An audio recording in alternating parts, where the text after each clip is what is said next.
Hello and welcome to healthyhouseplants.com, where we teach you all about gardening in the great indoors. If you'd like to support our show, please use our Amazon affiliate link below. Today we are doing a care video on Ctenanthe, this beautiful plant here. This one, the species of this one here is Ctenanthe luberaceanu, and it is a beauty. The cultivar is golden mosaic. You will also see it as a calathea golden mosaic.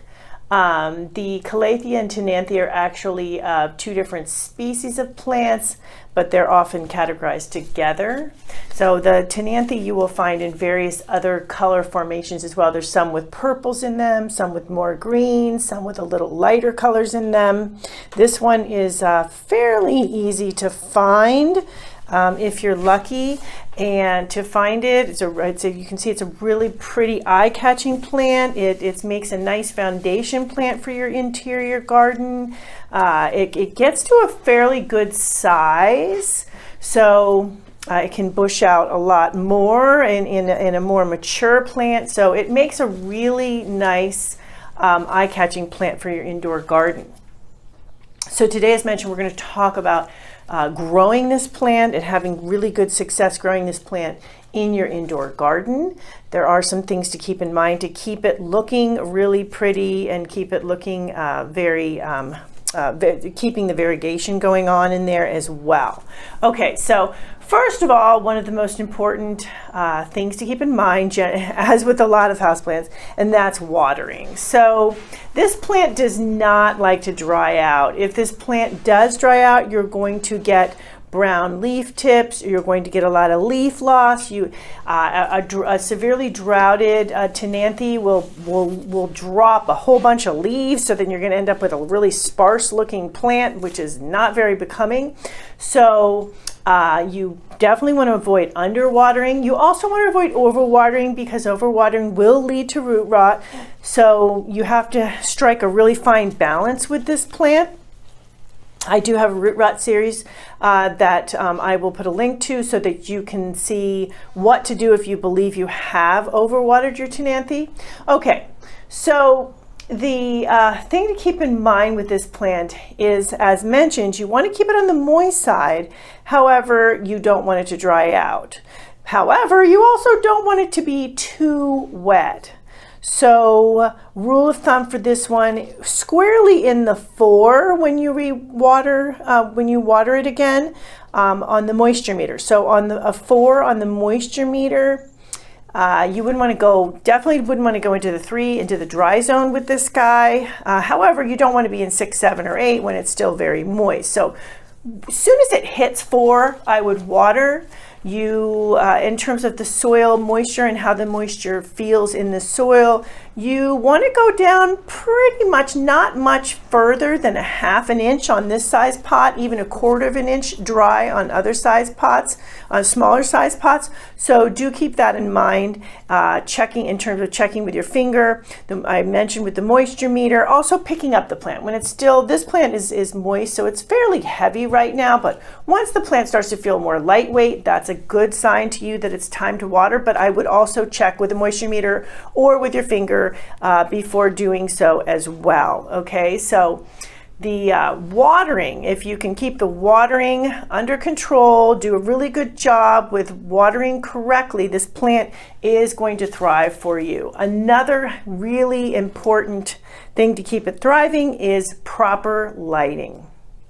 So this plant does like medium light, and pretty squarely in the medium light category.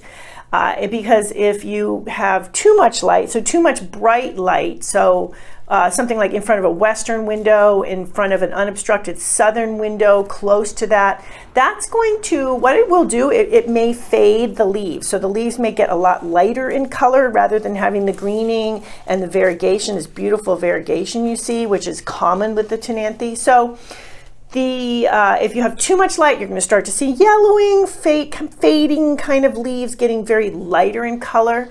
So that's why I'm saying medium light is great. Medium bright is okay too. Now, if you don't have enough light for this guy, because it does need more light than a low light condition would give it, you're going to start losing the variegation and the leaves will get a lot darker green. So that will tell you, okay, I'm losing variegation, the leaves are getting really dark, I don't have enough light. So if you are in a place where there is A, low light, or B, really, really high light, then you're going to want to place this plant near full spectrum lighting. So near a light, can be a almost any light fixtures nowadays, they have full spectrum light bulbs to go in them.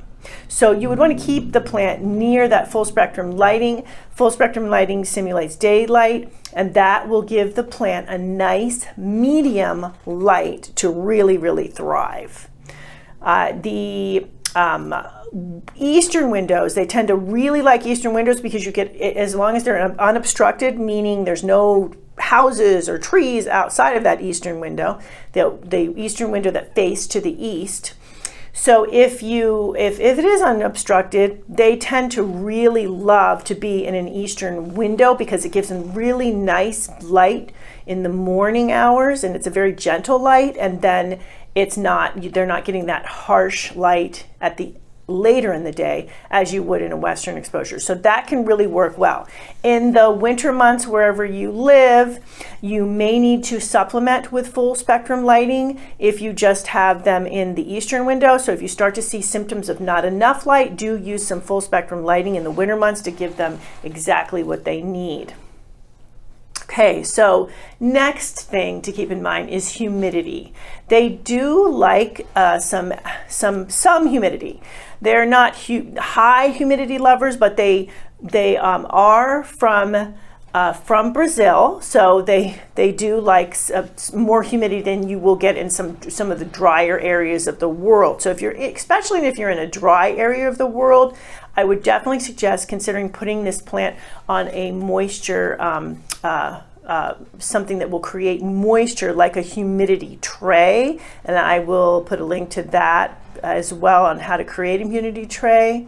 You can also occasionally miss the plant throughout the day. I have a video on that. That will give it a little humidity for a short period of time. What will give the plant a lot of humidity over an extended period of time or all the time is to put the plant next to other plants, because plants transpire. When they transpire, they humidify each other. So where it's just similar to us perspiring, they transpire, and that's when they give off moisture into the air.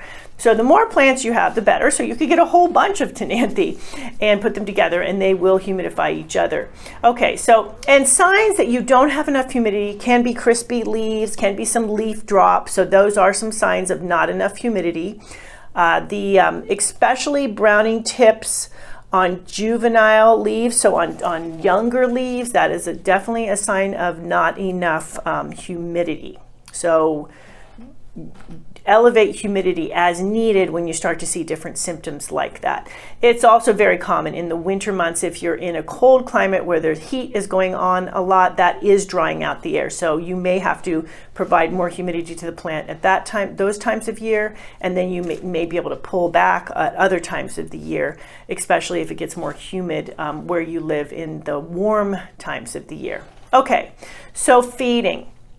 They do like a nice regular feeding, so you want to feed them about once a month during most times of the year, feeding for about 10 months of the year. I would pull back on feeding generally in December, January, but other than that, you can feed on a monthly basis. I do have my Green Gourmet houseplant food here, which is a really good, nice source of organic fertilizer, which will give the plant a lot of nutrients. So I would recommend whatever you use is an organic, and use it. Make sure not to give the plant too much fertilizer because you can create leaf tip burn because of too much fertilizer in your soil as well. So follow package directions. More is not better with this plant in terms of fertilizing.